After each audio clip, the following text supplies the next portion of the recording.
С начала войны на Донбассе в Украине так и не создано единого списка военных, пропавших без вести и попавших в плен. По данным СБУ, пропавшими без вести числятся 774 украинца. До недавнего времени значительную часть работы по их розыску брали на себя волонтеры и общественные организации. Однако сейчас их действия государство считает вне закона. А на оккупированных территориях наотрез отказываются сотрудничать с официальными органами. Всі зауваження щодо волонтерської діяльності, щодо інших структурних підрозділів, всі враховані.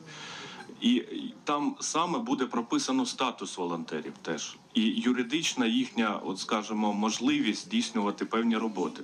Матері, жони, братья, сестри там, і тому подобное, да, которые ждут от властей конкретных действий. Конкретных действий нету. Давайте будем действовать мобильно и тянуть за каждую ниточку. Если есть возможность даже неофициально этого человека перенести, давайте будем этих людей оттуда вывозить.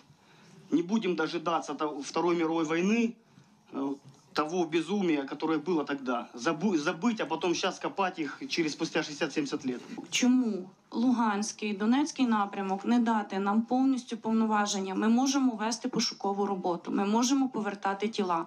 Разом з тим ми можемо знаходити хлопців, які є по польових командирах, там знаходяться. Є росіяни, дійсно так, які готові виходити на зв'язок, які готові допомагати, але вони не хочуть працювати з офіційними органами.